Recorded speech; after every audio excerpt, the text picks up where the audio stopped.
โดนแล้วครับโดนแล้วครับไมโครจิกครับผมรถไอ้มันย้อนแซงเอา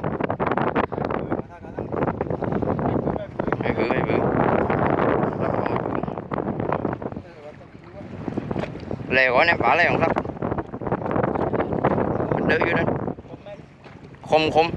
เพิ่งหลับมาสีแดงครับสีแดงพญาไทสีแดงพญาไทนะครับโดนแล้วครับหัวดอกินเล็กก็ป่านี่ขายเบรกก็อิดแล้วเดี๋ยวคาดมันหลอดท้องกัน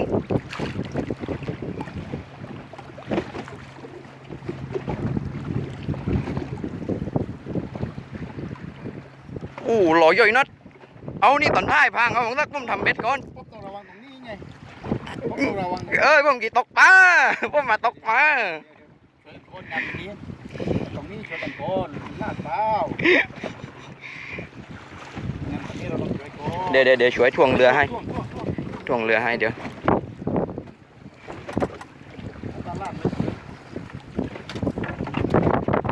เร็วครับเร็วขึ้นมาครับงัดขึ้นมาครับผม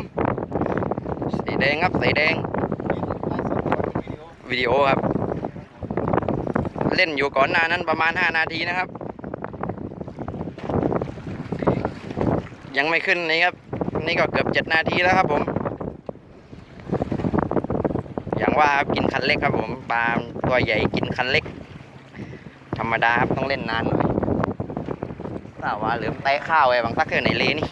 สาวว่าลืมเตะนี่สาวว่าคืนลืมยาไป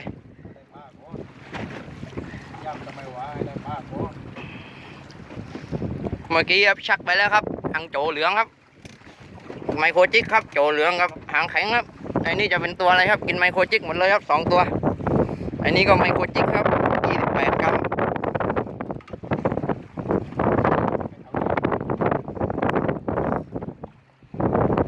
น่าว่ามุงใหญ่ผมว่ามุงโตไอ้นี่มันสักคือมีติดเป็นไปได้ไหมนะภาพแบบนี้นะแม่ไปเลยนะมึงน่ะไอ้สัตว์เอาไม้เลย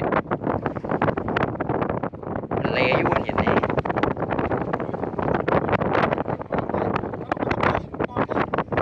ตอนนี้เอาปลาขันลึกอะไม่ลึกไปซื้อเหล้าตัวนี้ศรัทธาครับคนศรัทธาเขาตกเยื่อนี่ตกเยื่อปลอมครับคนศรัทธามักจะได้พันนี้ครับเลือกเยอะไหมบางแดงไก่ถึงแล้วครับโอ้3 นาทีแล้วก่อนหน้านั้นเหลาบางแดง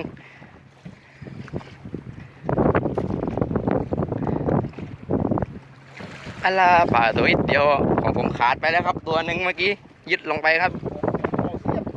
โอ้ยบ่อเสียดย่อยเอาไปเตอะว่าบางสักเอาไปเตอะว่าป่าเสียดอะไปเตอะคมผ